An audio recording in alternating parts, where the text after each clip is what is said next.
भगवान की भगवान आ अपना स्थळे आवता रहेजो जेथी अपना बधानामां सगुणो गुणो सारा गुणो विकास थाय।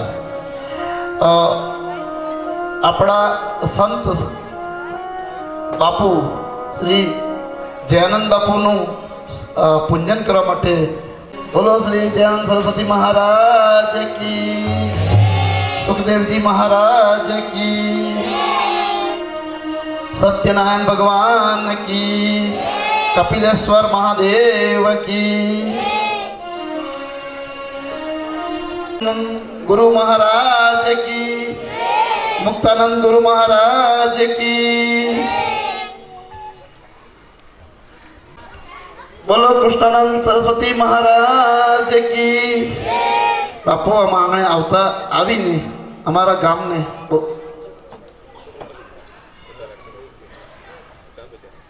पावन कर्यु।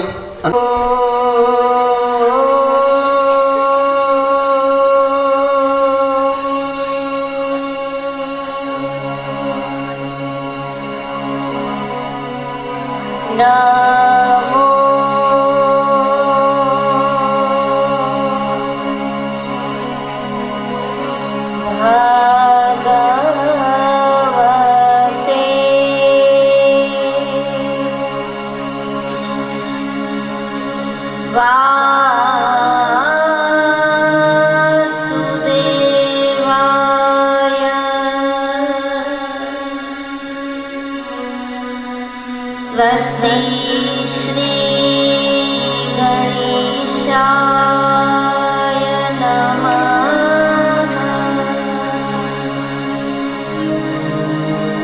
श्री सरस्वत्यै नमः।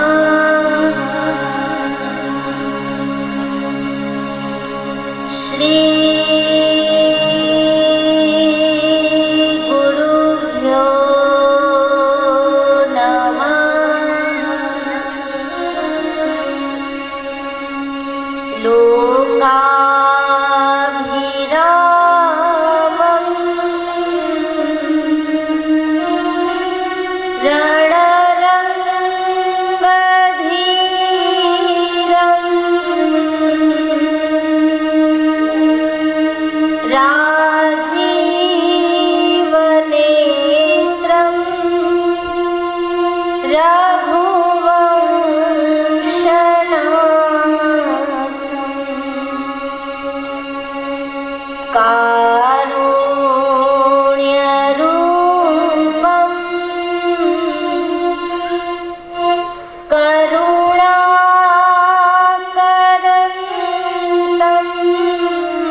मनोजवं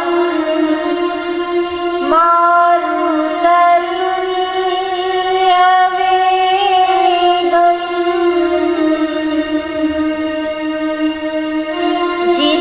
जितेन्द्रियं बुद्धिमतां वरिष्ठं वातात्मजं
लाल की जय।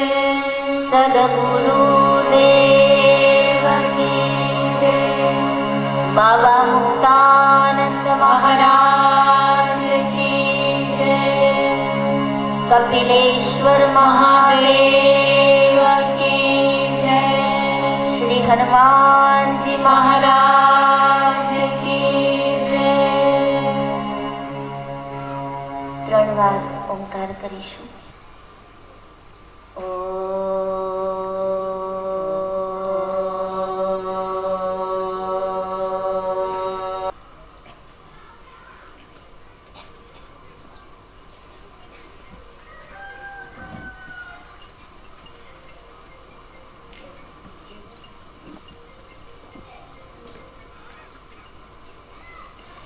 बोलिए सद्गुरु देव की जय।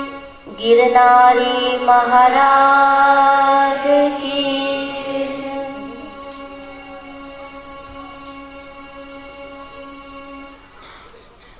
परम कृपाळु परमात्मा श्री सत्यनारायण भगवानना श्री चरणों में वंदन करिए. बाबा मुक्तानंद जी महाराजना श्री चरणों में वंदन करिए. सद्गुरुदेव श्री अखंडानंद सरस्वती महाराजना श्री चरणों में वंदन करिए.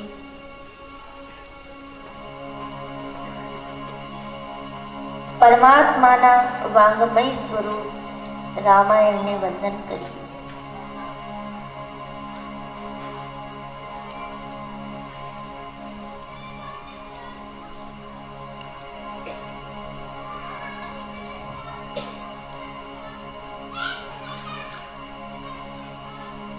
श्री तुलसीदास जी महाराज सरयूना पवित्र तट पर પોતાની પર્ણકુટીમાં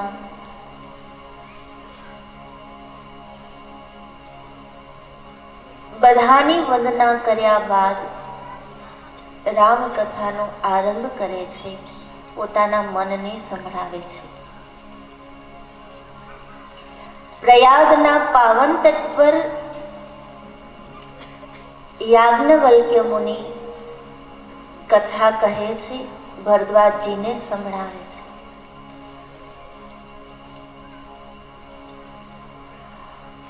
ભરદ્વાજજીનો પ્રશ્ન હતો, राम कवन प्रभु पूछूं तो ही. राम कौन है मुझे बताइए. और याज्ञवल्क्य जी ने कथा का आरंभ किया.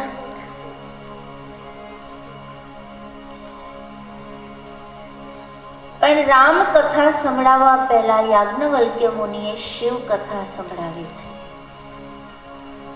જે કથાના દર્શન આપણે ગઈકાલે કર્યા.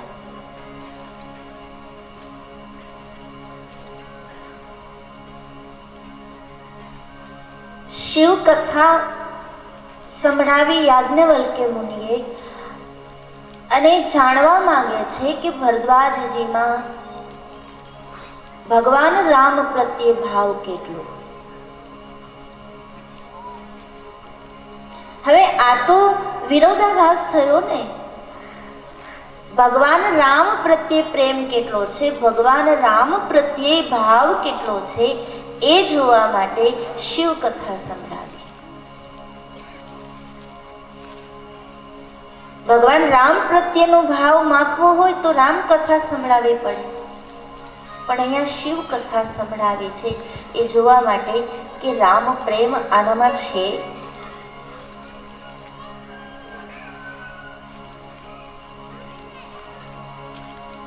એટલે શિવ ચરિત્ર સંપૂર્ણ ભરદ્વાજજીને સંભળાવવામાં આવ્યું. એ શિવ ચરિત્ર જ્યારે સાંભળ્યું છે ભરદ્વાજજીએ એટલા જ પ્રેમથી, એટલા જ ભાવથી, જેટલો ભાવ એમને ભગવાન રામ પ્રત્યે છે એટલો જ ભાવ એમને ભગવાન શિવ પ્રત્યે છે. जो जिज्ञासा राम कथा के लिए थी वही जिज्ञासा को लेकर, वही भाव को लेकर भरद्वाज जी ने शिव कथा सुनी।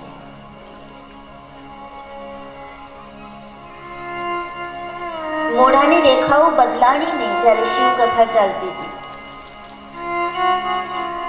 આપણને કોઈક વાત કરે, એમાં આપણને ન ગમતી વાત કરે એટલે આપણું મોઢું તરત ફરી જાય ને, કે આ શું પાછળ પડી જાય.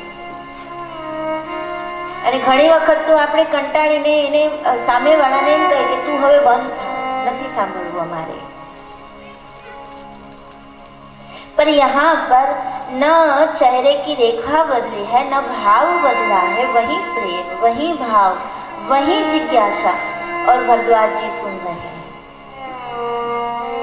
शिव कथा को सुन रहे हैं.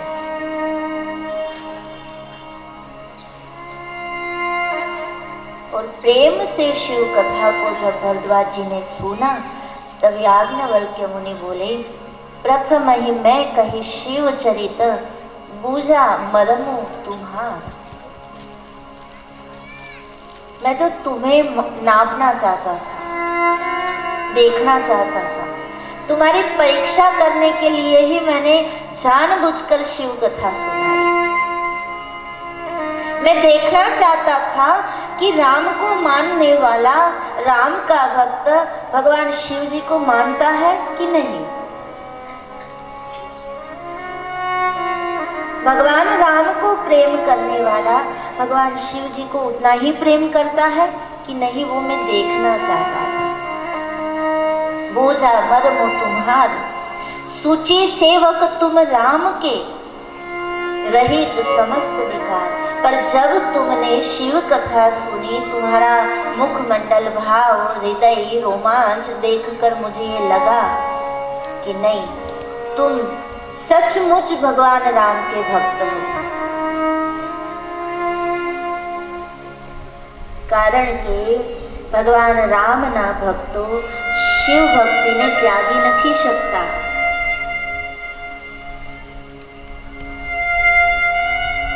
क्योंकि ये दोनों देवता परस्पर देवो भवः, दोनों परस्पर, एक कहता है कि ये मेरे इष्ट है तो दूसरा कहता है कि ये मेरे इष्ट है.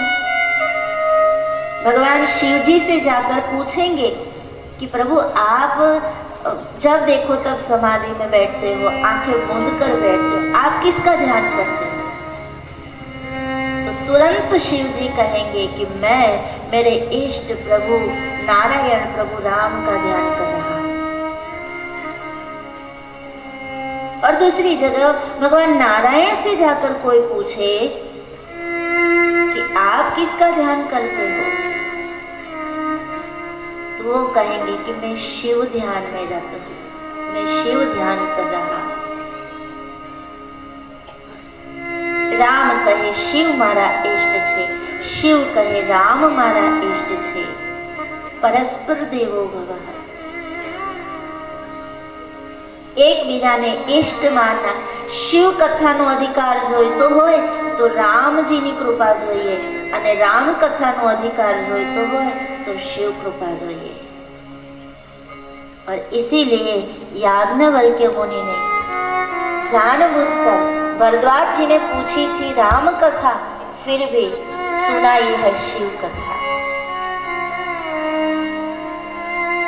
याज्ञवल्क्य मुनि बोले मुस्काई, અને પ્રસન્ન થઈને યાજ્ઞવલ્ક્ય મુનિ બોલ્યા કે તમારો ભાવ અગાધ છે, તમે ખરેખર ભગવાન રામના ભક્ત છો, ભગવાન રામની કથા માટે તમે ખરેખર અધિકારી છો. तुम ही प्राण सम प्रिय गौरीशा. भगवान राम तमने जेटला प्रिय छे એટલા જ તમને ઉમાપતિ મહાદેવ પ્રિય છે. એકને માને અને બીજાની નિંદા કરે એ ભક્ત નથી. કોઈ એમ દાવો કરે કે મારો ધર્મ સાચો, હા બરાબર છે, સાચો જ છે, એમાં કોઈ ખોટું નથી. પોતાના ધર્મની બડાઈ કરવી એમાં કાંઈ ખોટું નથી, પણ પોતાના ધર્મની બડાઈ કરીને પછી આપણે જો બીજાના ધર્મની નિંदा કરીએ तो ये पाप है, क्योंकि सबके लिए खुद का धर्म हमेशा बड़ा ही होता है। પોતાના માટે પોતાના ભગવાન બધા કરતા મોટા હોય જ, હોવા જ જોઈએ, પણ એનો મતલબ એમ તો નથી કે આપણા ભગવાન જ મોટા, બીજાના ખોટા. સમાજની આ ગતિ છે, મારું મોટું, મારું સાચું, બાકી બધા ખોટા. पर यहाँ राम कथा हमें बताती है कि तुम्हारे पास है वो सही ही है, उसकी बड़ाई होनी ही चाहिए, पर इसका मतलब ये नहीं कि दूसरों की बुराई करो. આપણે આ ગામના વતની છે, સત્યનારાયણ ભગવાનના આપણે પૂજારી છે, તો સત્યનારાયણ આપણા માટે શ્રેષ્ઠ છે જ, બધા દેવો કરતા શ્રેષ્ઠ છે. પણ એનો મતલબ એવો તો નથી કે શિવજી એના કરતા નીચે છે. ભગવાન સત્યનારાયણના વખાણ કરીએ અને શિવજીની અવહેલના કરીએ એ ધર્મ નથી.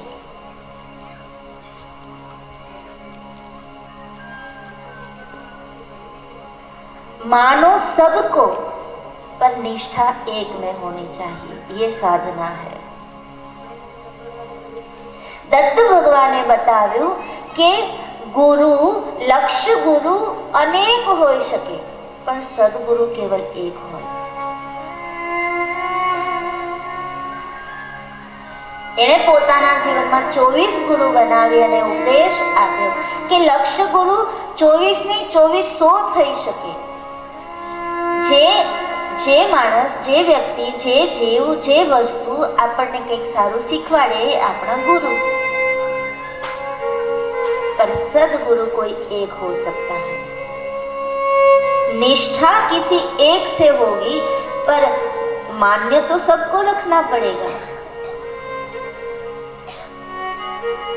આપણે એકને પૂજીએ, બીજાને નિંદા કરીએ, આપણે એકને માનીએ, બીજાની અવહેલના કરીએ, આપણે એકની બડાઈ કરીએ અને બીજાની બુરાઈ કરીએ, અમે જ સાચા, અમારું જ સાચું, એ ધર્મ નથી.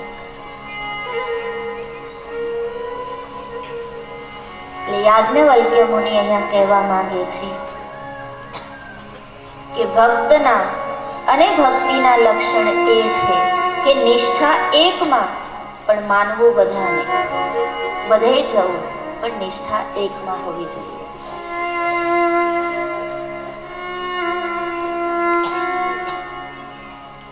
तुम ही प्राण सम प्रिय गौरीशा. તમને ઉમાપતિ મહાદેવ ભગવાન રામની જેમ જ પ્રિય છે. બીનું છલ વિશ્વનાથ પદ નેવું, રામ ભગત કર લક્ષણ એવું.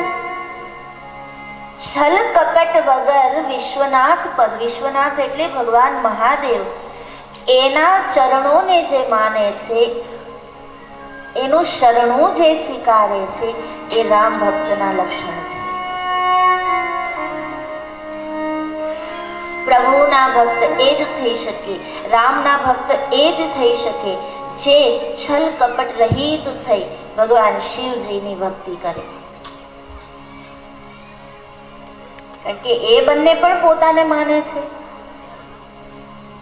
એ બંને પણ એકબીજાને ઈષ્ટ કહે છે. યાજ્ઞવલ્ક્ય મુનિ પરમ પ્રસન્ન થયા છે અને કહે છે, હે ભરદ્વાજજી, તમે સંપૂર્ણ રીતે અધિકારી છો રામકથાના. હવે મને કોઈ વાંધો નથી તમને રામકથા દેવામાં. મારી પાસે ભગવાનની કૃપાથી જેટલું પણ જ્ઞાન છે, રામકથાને હું જેટલું સમજ્યો છું, રામકથાને મેં જેટલી જાણી છે, એ બધું હું તમને આપીશ. અને ગુરુ હોય ને, એ અધિકારી શિષ્યથી કાંઈ ન છુપાવે, એ પોતાને નીચોવી નાખે. પોતાની પાસે જેટલું જ્ઞાન છે એ નીચોવીને એક ટીપું પણ બાકી ના રાખે, પોતાના શિષ્યને આપી દે. બદલામાં એને એક જ આશા હોય કે આ જ્ઞાન એનો પ્રચાર પ્રસાર થાય, એ સીમિત ન બને, એ વાળો ન બની જાય, એ ખાબોચિયું ન બની જાય. જલ દરિયામાં પણ છે અને જલ ખાડામાં પણ છે, પણ દરિયાની આપણે પૂજા કરીએ છીએ, ખાડાની પૂજા નથી કરતા. તો ગુરુ જે આપણને આપે છે એ સાવ તદ્દન પોતે ખાલી થઈ જાય છે અને આપણને ભરી દે છે. બદલામાં એક જ આશા કે આ જે જ્ઞાન છે એ ખાબોચિયું ન બની જાય, એ ખાડો ન બની જાય, એ દરિયો બને, જેનો આનંદ આખું જગત લૂટે. ભરદ્વાજજી રાજી થયા અને કહે છે, રામચરિત અતિ અમિત મુનિષા, કહી ન सकहि સતકોટિ અહિષા. અતિ અમિત, આનો કોઈ પાર ન પામી શકે એવું અગાધ ચરિત્ર છે આ રામચરિત્ર. કરોડો વર્ષો વીતી જાય તો આ રામ કથાને આપણે પૂરેપૂરી ન ગાઈ શકીએ તો 9 દિવસમાં કેમ પૂરી કરવી? રામ કથાને સમજવામાં, શાસ્ત્રને સમજવામાં આ જિંદગી ટૂંકી પડે. એમાંય આપણી જિંદગી કેવી? જન્મ્યા ત્યારથી અમુક વર્ષો આપણે ખાવામાં કાઢી નાખીએ છીએ. સવારે નાસ્તો કર્યો હોય એટલે બપોરની ચિંતા, હવે શું રાંધશું. બપોરે જમી લઈએ પછી રાતની ચિંતા.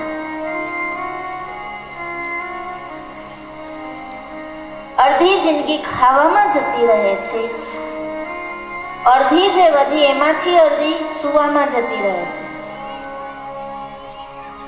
75% પૂરું થઈ, 25% વધ્યું. એ 25%માં આપણે જે સમય આપણી પાસે છે એમાં બેનપણીને મળવામાં, ભાઈબંધને મળવામાં, અહીંયા ત્યાંની વાતો કરવામાં, ઘરની સ્ટોરી કરવામાં નીકળી જાય છે.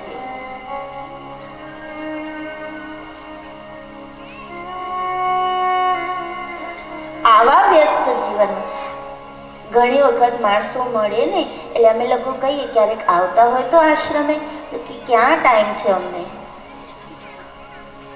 ક્યાં સમય છે આમાં? ભગવાન માટે આપણી પાસે સમય નથી. પણ સંતો એમ કહે છે કે દિવસના 24 કલાકમાંથી કમસે કમ 24 મિનિટ આપણે ભગવાન માટે કાઢવી જોઈએ, કમસે કમ 24 મિનિટ. પણ એ 24 મિનિટ જ્યારે આપણે ભગવાનની સામે ઊભા છે ત્યારે પૂર્ણતાથી આપણે ભગવાનની સામે હોવા જોઈએ. નહીં તો થાય છે એવું કે આપણે તો ભગવાનની સામે છે પણ આપણું મન ભગવાનની સામે નથી હોતું. વધારે નહીં, દિવસની માત્ર 24 મિનિટ આપણે પરમાત્માને આપીએ તો કાંઈ કરવાની જરૂર નથી, પણ એ પૂરેપૂરી નિષ્ઠાથી આપવી પડે. પૂરેપૂરી નિષ્ઠાથી એ 24 મિનિટ ન આપણે સંસારને યાદ કરીએ, ન પરિવારને યાદ કરીએ, ન ઘર, ન બાર, ન ધંધો, ન નોકરી, કાંઈ નહીં, બધું જ છોડી અને પછી માત્ર અને માત્ર હું અને ભગવાન, આવા થઈને 24 મિનિટ ખાલી ભગવાન સામે ઊભા રહીએ ને તો આખા દિવસની બેટરી ચાર્જ થઈ જાય. પછી ભલે ને ગમે ત્યાં આપણે ફરીએ પણ આખા દિવસની બેટરી ચાર્જ થઈ જાય. પણ શરત એટલી કે એ 24 મિનિટ માત્ર અને માત્ર ભગવાન માટે, બીજું કોઈ નહીં, પૂર્ણ નિષ્ઠાથી. અને એક જ વાત, અમે સંસારી રહ્યા, અમને ક્યાં સમય છે? પણ ભગવાન રામ એ સંસારીના ઘરે જ અવતર્યા, એ કોઈ સાધુને ઘરે અવતર્યા નથી. એટલે યાજ્ઞવલ્ક્ય મુનિ કહે છે કે કરોડો વર્ષો વીતી જાય છતાંય આ રામ કથા પૂરી નથી થતી, સમજાતી નથી. 100 કરોડ શેષ મળીને શેષ નારાયણ જે છે એ એક નહીં પણ 100 કરોડ શેષ મળીને આ કથા ગાય ને તોય આ કથા પૂરી નથી થતી. એવું અપાર ચરિત્ર છે આ. અને એ ચરિત્ર આજે તમે મને પૂછી રહ્યા છો અને મારે ગાવાનું છે. તો આજે ગાવા વાળો પણ ધન્ય છે અને સાંભળવા વાળો પણ ધન્ય છે. આ શબ્દો યાજ્ઞવલ્ક્ય ઋષિના છે કે રામ કથા જે ગાશે એ તો ધન્ય છે, પણ જે સાંભળશે એ પણ ધન્ય છે. એટલે ફણસા ગામ ખરેખર ધન્ય થયું કહેવાય કે એને રામ કથા સાંભળવાનો મોકો મળ્યો.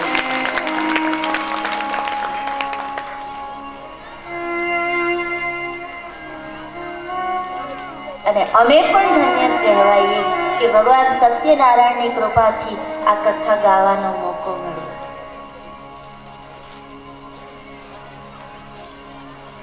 પણ આ મોકો જે મળ્યો છે, આપણી બહેનો ધોળ ગાય ને, ફરી ફરી ના મળશે રે આ જીવનમાં, તક મળી એને ઝડપી લ્યો આ જીવનમાં. કારણ કે નદીના નીર જેવું જીવન છે આપણું, પલમાં વહી જશે રે. તક મળી એને ઝડપી લ્યો. આ સમય પાછો નહીં આવે. જે આજે છે એ કાલે નહીં હોય. એવા આપણે સાંભળવાને બદલે જો કંઈક મનમાં રોષ, અહમ લઈને બેસીએ તો ચૂકી જઈએ.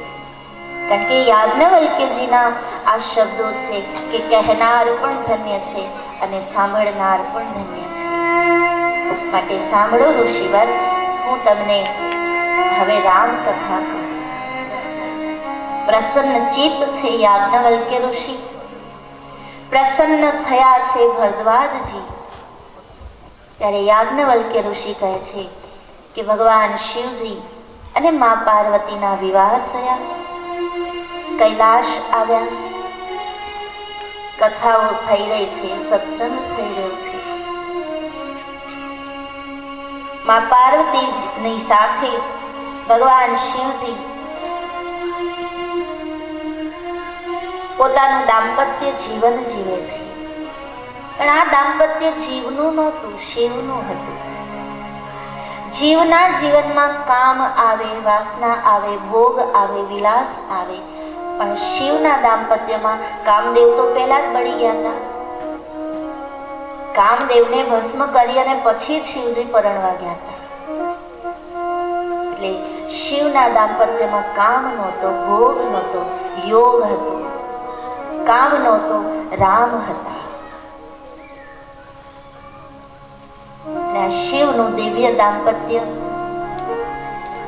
ખૂબ જ આનંદથી સમય વીતે છે. એમાં એક દિવસ ભગવાન શિવજી જટા મુકુટ સુર સરિત શિર લોચન નલિન વિશાળ નીલકંઠ લાવણ્ય નિધિ સોહ બાલ વિધુભાર. કપાળે ભસ્મનું ત્રિપુંડ શોભી રહ્યું છે, ભાલમાં ચંદ્રમા ચમકી રહ્યો છે, જટામાંથી માં ગંગાનો પ્રવાહ વહી રહ્યો છે.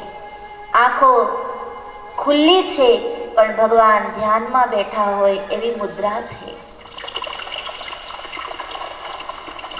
કૈલાશનું પવિત્ર વાતાવરણ, સુગંધી પવિત્ર શીતળ વાયુ વાઈ રહ્યો છે. કૈલાશના પહાડોમાંથી, હિમાલયના પહાડોમાંથી ઓમ ઓમ ઓમ આવા નાદ થઈ રહ્યા છે.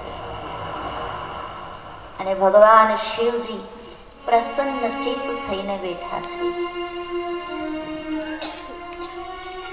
माँ भवानी ने देखा कि आज भगवान अति प्रसन्न है. ભગવાનની મુખ મુદ્રા જોઈ અને માં ભવાની સમજી ગયા કે ભગવાન આજે બહુ રાજી છે, ભગવાન ભીતરથી પ્રસન્ન છે. ઘણી વખત માણસને ઉપર હાસ્ય દેખાડવું પડે છે, બાકી ભીતરથી તો એ દુઃખી હોય છે. પણ માં પાર્વતીએ જોયું કે આજ ભગવાન તનથી પણ પ્રસન્ન છે અને મનથી પણ પ્રસન્ન છે, એનું હૃદય પણ હસી રહ્યું છે. આ અવસર છોડાય નહીં. એટલે માં પાર્વતી ધીરે ધીરે ધીરે ભગવાન શિવજી પાસે આવે છે.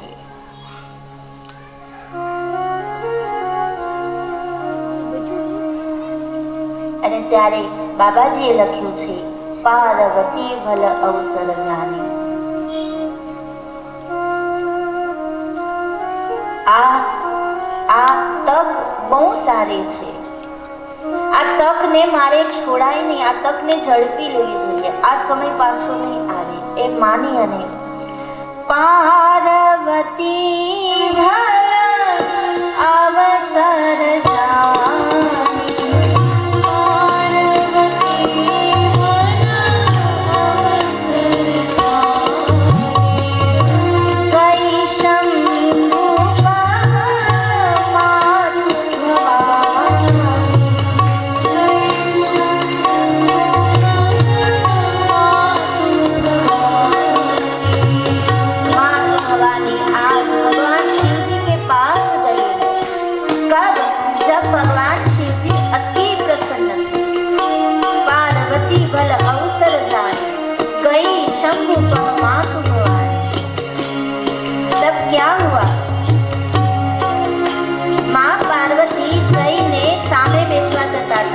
પૂર્વજન્મમાં જે આસન બાજુમાંથી સામે થઈ ગયું ને એ યાદ છે માને. એટલે આજ ગયા નજીક પણ બાજુમાં બેસવાની હિંમત ન થઈ, કારણ કે પૂર્વજન્મમાં એ આસન તો સામે આવી ગયું હતું. એટલે જઈને માં પાર્વતી સામે બેસવા જાય છે ત્યારે ભગવાન શિવજી શું કર્યું? જાની પ્રિયા આદર અતિ कीन्हा, जानी प्रिया आदर अति कीन्हा, वाम भाग हर आसन दीन्हा, वाम भाग हर आसन दीन्हा. દક્ષ પુત્રી સતીને જે આસન સામે અપાયું હતું એ જ આસન ઉઠાવીને ભગવાન શિવજીએ પાછું વામ ભાગે મૂકી દીધું.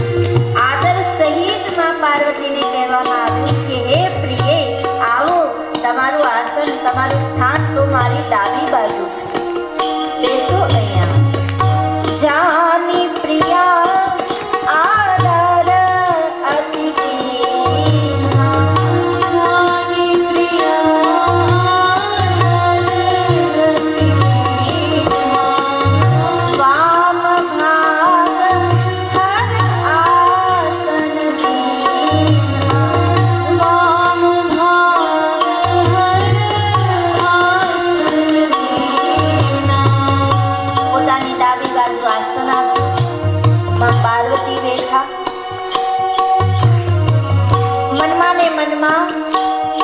મૂંઝાય છે, પૂછું કે ન પૂછું? મારે કંઈક જાણવું છે પણ ભગવાનને પૂછું કે ન પૂછું? આવા અસમંજસમાં માં પાર્વતી બેઠા છે. અને ત્યારે માં પાર્વતીના મુખને જોઈ ભગવાન શિવજી સમજી ગયા અને બોલ્યા કે દેવી, હું તમારો પતિ છું. મને પૂછવા માટે તમારે રાહ જોવાની જરૂર નથી. પૂછો ને, તમારે શું જાણવું છે? પાર્વતી કહે, પણ પ્રભુ, મને ડર લાગે છે. હવે શેનો ડર? ડર હતો જે જન્મમાં, એ જન્મ તો તમારો પૂરો થઈ ગયો. હવે ડર ન રાખો, પૂછો, શું પૂછું છું? ત્યારે માં પાર્વતી કહે, પ્રભુ, તમે આજ્ઞા આપો તો હું પૂછું. અહીંયા બતાવ્યું છે કે પત્નીએ કેવી રીતે પતિ પાસે જવું. પત્નીને કંઈક જોઈતું હોય, પત્નીને કંઈક પૂછવું હોય તો કેટલી મર્યાદામાં પતિ પાસે જઈને વર્તન કરવું એ અહીંયા બતાવ્યું છે. સીધે જઈને કઈ ન દેવાય, લાવો 500 રૂપિયા, મારે જવું છે બજારમાં. પણ પત્ની પોતાના પતિ પાસે જ્યારે જાય છે ત્યારે કેટલી મર્યાદામાં જવું જોઈએ, કેટલી મર્યાદામાં એણે વર્તન કરવું જોઈએ, એ મર્યાદા દાંપત્ય જીવનની મર્યાદા અહીંયા બતાવી છે.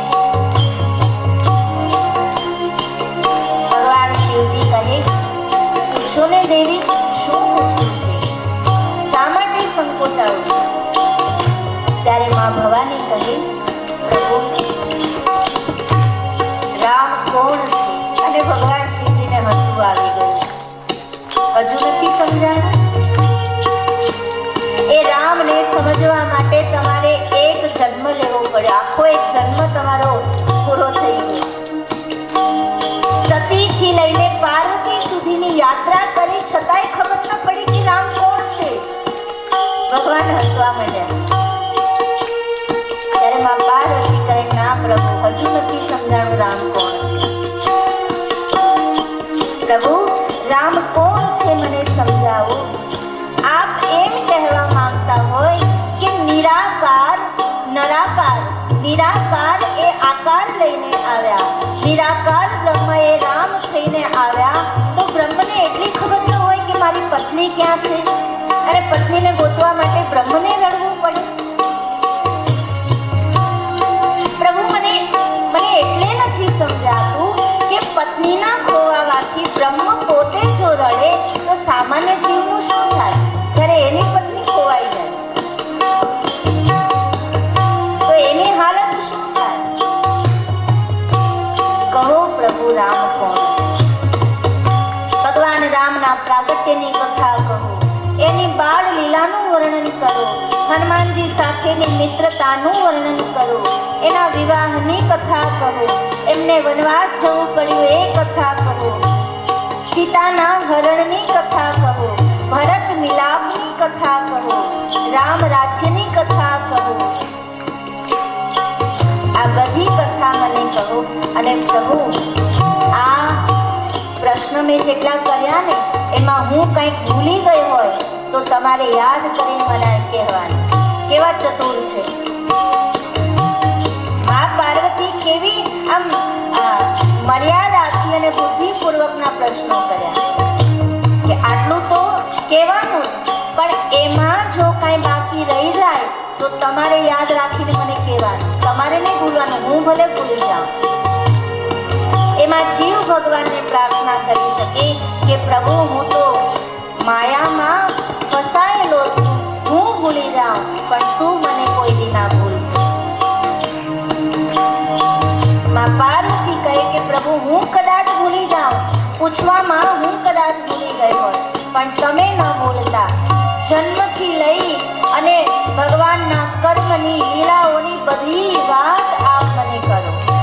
રામ કથા કહો. અને રામ કથા કહો એમ જ્યાં મા પાર્વતી બોલ્યા ત્યાં તો ભગવાન શિવજીનું હૃદય નાચવા માંડ્યું. દરિયામાં જેમ મોજા ઉછળે એમ ભગવાનના હૃદયમાં હર્ષના મોજા ઉછળવા લાગ્યા.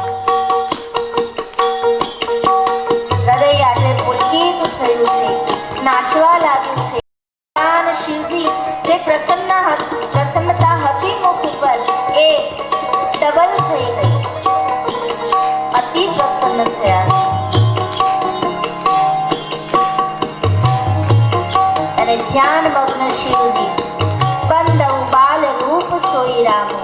ભગવાન રામના બાલ સ્વરૂપનું સ્મરણ કરી, ભગવાન રામના બાલ સ્વરૂપને વંદન કરી, સબ વિધિ સુલભ જપત જેની નામ, જેનું નામ સ્મરણ સદા કરે છે એ રામને યાદ કરી એની વંદના કરે છે. મંગલ ભવન અમંગલ હારી, મંગલ ભવન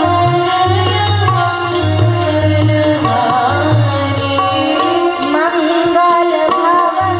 આ ચોપાઈ ભગવાન શિવજી ભગવાન રામની વંદના કરવા સમયે બોલ્યા છે. મંગલ ભવન મંગલ હારી,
પ્રણામ રામ ત્રિપુરારી. ત્રિપુરારીએ આજે ભગવાન રામને પ્રણામ કર્યા, પણ રાજા રામને નહીં, દશરથ પુત્ર બાલ રામને વંદના કરી છે. કારણ કે સ્વાભાવિક રીતે બાળક એ નિર્દોષ હોય છે, નિર્મલ હોય છે, એનામાં કોઈ દોષ, કોઈ કપટ, કોઈ છલ નથી હોતું. એટલે બાલરામની વંદના કરી, બાલરામનું ધ્યાન કર્યું, પ્રણામ કર્યા અને પછી હર્ષી સુધા સમ ગીરા ઉચારી. સુધા એટલે અમૃત, ગીરા એટલે વાણી, અમૃતમય વાણી ઉચ્ચારી. ભગવાન શિવજીના મુખમાંથી અમૃતમય વાણી આજે નીકળી છે. એક ગંગા ભગવાન શિવજીની જટામાંથી નીકળી અને બીજી ગંગા ભગવાન શિવજીના મુખમાંથી નીકળી. એક ગંગા ત્રણેય લોકને તારે છે અને બીજી ગંગા જે મુખમાંથી નીકળી, કથા ગંગા, એ પણ ત્રણેય લોકનો ઉદ્ધાર કરે છે. એક ગંગા જે છે, જે શિવજીની જટામાંથી નીકળી, એ તનના મેલને ધુએ છે, જ્યારે શિવજીના મુખમાંથી જે ગંગા નીકળી એ મનના મેલને ધુએ છે. શિવજીની જટામાંથી જે ગંગા નીકળી એ ગંગામાં પગ લપસી જાય તો સીધા ક્યાં નીકળીએ ખબર ન પડે, પણ મુખમાંથી જે કથા ગંગા નીકળી એ ગંગામાં ભૂલથી પગ લપસી ગયો તોય બેડો પાર થઈ જાય. ભૂલથી કથા મંડપમાં કોઈ આવી જાય તોય એને આ ગંગા પાવન કરે છે. શિવજીના મુખ કમલમાંથી કથારૂપી ગંગાનો પ્રવાહ નીકળ્યો છે, પ્રાદુર્ભાવ થયો. અને બાબાજી એમ કહે છે, તુલસીદાસજી એમ કહે છે કે શિવજી ભગવાન બાલરામનું સ્મરણ કરીને સૌથી પહેલું જે વાક્ય બોલ્યા એ વાક્ય તુલસીદાસજીએ રામચરિતમાનસમાં લખી લીધું. શું બોલ્યા? ધન્ય ધન્ય ગિરી રાજકુમારી,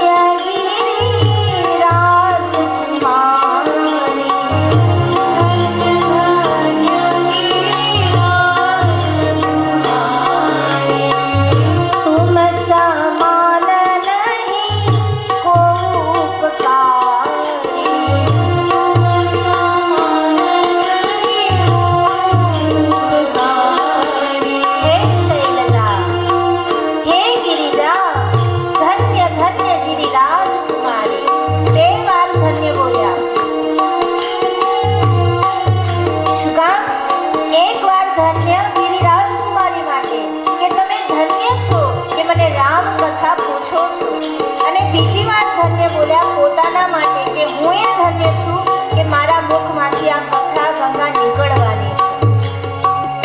ધન્ય ધન્ય ગિરી રાજકુમારી, ધન્ય ધન્ય ગિરી રાજકુમારી, તુમ સમાન નહીં ઉપકારી,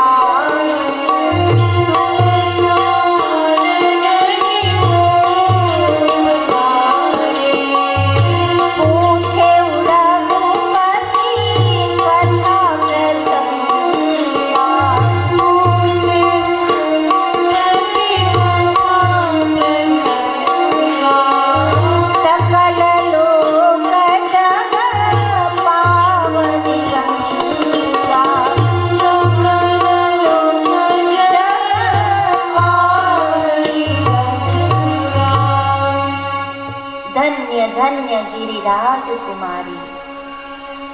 કથાને આરંભ કરતા પહેલા શિવજીના મુખમાંથી નીકળ્યું ધન્ય ધન્ય. તમે પણ ધન્ય છો અને હું પણ ધન્ય છું. તમે સાંભળશો માટે ધન્ય છો અને હું ગાઈશ માટે ધન્ય છું. પૂછે રઘુપતિ કથા પ્રસંગા, સકલ લોક જગ પાવની ગંગા. હે ગિરિજા, તમે તો બહુ મોટું કામ કરી દીધું આજે. હવે આપણને એમ થાય કે ખાલી પ્રશ્ન પૂછ્યો એમાં મોટું કામ શું? પણ શિવજી કહે કે આપ પરોપકારી બન્યા છો. આજે બહુ મોટું પુણ્યનું કામ કર્યું છે આપે આજે. કારણ આજે તમારા દ્વારા, તમારા માધ્યમથી જગતને રામ કથા મળશે. આજે જગત રામ કથાનો અધિકારી બનશે.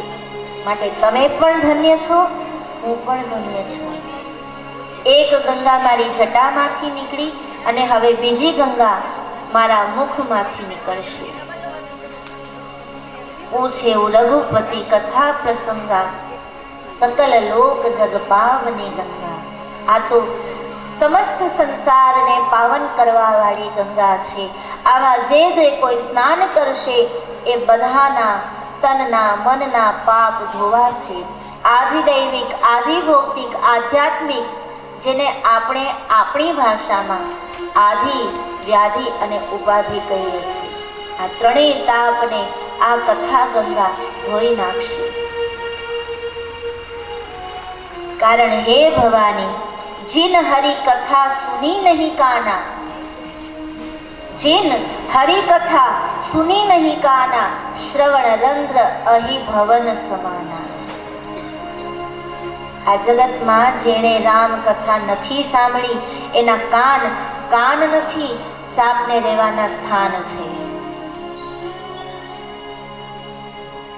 એ કાન ધન્ય છે જે રામ કથાનું શ્રવણ કરે છે. રામ કથા, ભગવાન શિવજી અહીંયા રામ કથાનું મહાત્મ્ય બતાવે છે.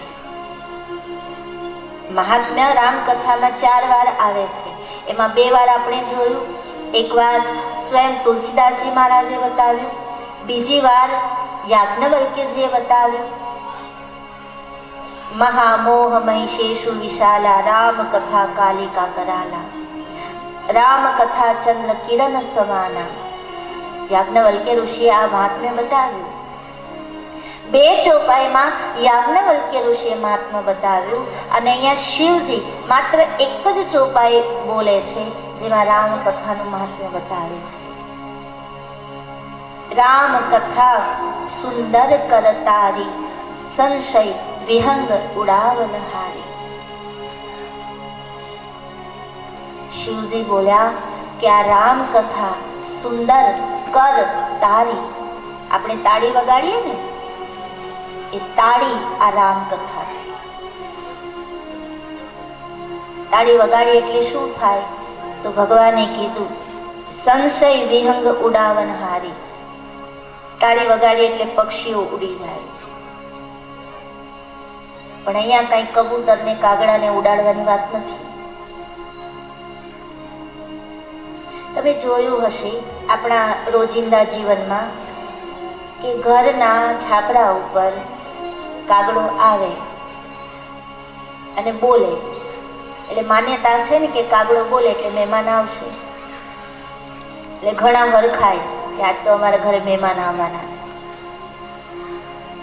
પણ ઘણાને ટેન્શન આવે, મહેમાન આવવાના, શું કરશું?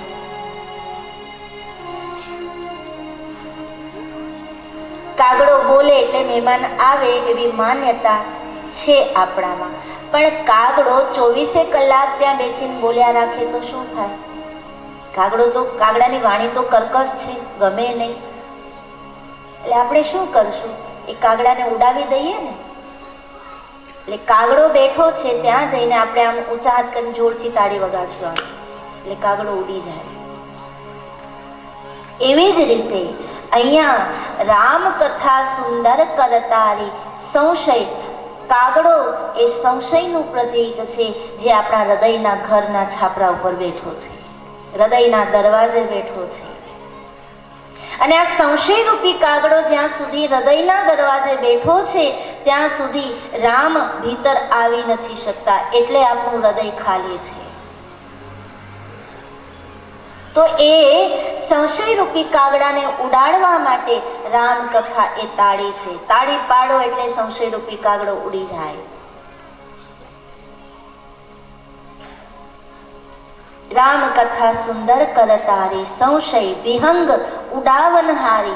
જો હૃદયના દ્વાર ઉપર બેસેલા કાગડાને ઉડાડવો હોય તો તાળી પાડવી. નીંદર આવતી હોય એને ઉડાડવી હોય તો તાળી પાડવી. એટલે જ તો વારે ઘડીએ ધૂન ભજન લેવામાં આવે કે આપણને કંટાળો ન આવે. બહુ તરબોળ થઈ જઈએ ને તો ક્યારેક ક્યારેક ઊંઘ આવી જાય. એ ઊંઘને ઉડાડવા માટે મોહ નિશા સબ સોવનહારા. રામાયણ કહે છે કે જ્યારે મોહની નિદ્રામાં અયોધ્યાવાસીઓ સૂઈ ગયા ને ત્યારે રામ તમસાને કિનારે એને મૂકીને જતા રહ્યા.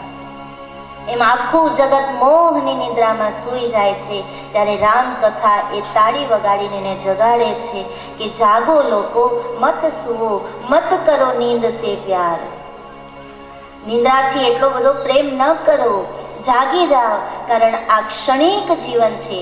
દુર્લભો માનુષો દેહો દેહી નામ ક્ષણભંગુરઃ. આ ક્ષણભંગુર છે દેહ. આપણે સૂતા રહી જાશું અને પ્રાણ ઉડી જશે, ખબર નહીં પડે. માટે જાગો, જાગો લોકો, મત સુવો, મત કરો નીંદ સે પ્યાર. મોહમાં ન સુવો, માયામાં ન સુવો. તો સંશયરૂપી પક્ષીઓને ઉડાડવા માટે રામકથા એ તાળી સમાન છે. તાળી પાડશો તો સંશયો ઉડી જશે, અને સંશયો ઉડશે તો હૃદયનો દરવાજો ખુલશે, અને દરવાજો ખુલશે તો રામ ભીતર આવશે. એટલે રામને ભીતર લાવવાનો આ ઉપાય છે. માટે આપણી બહેનો ગાય છે, તાળી પાડીને,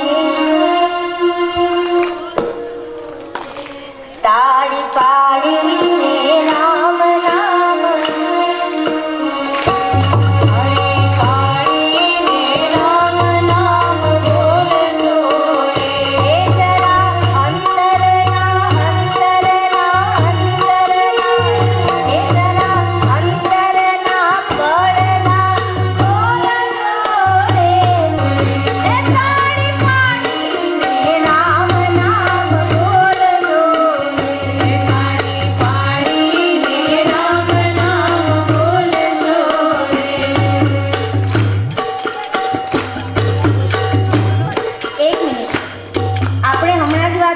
કે કાગડાને ઉડાવવો હોય તો તાળી પાડવી પડે, પણ મને એમ લાગે છે કે અહીંયાથી ઈંટ અયોધ્યા પહોંચી ગઈ એટલે કાગડા બધાને ઉડી ગયા લાગે.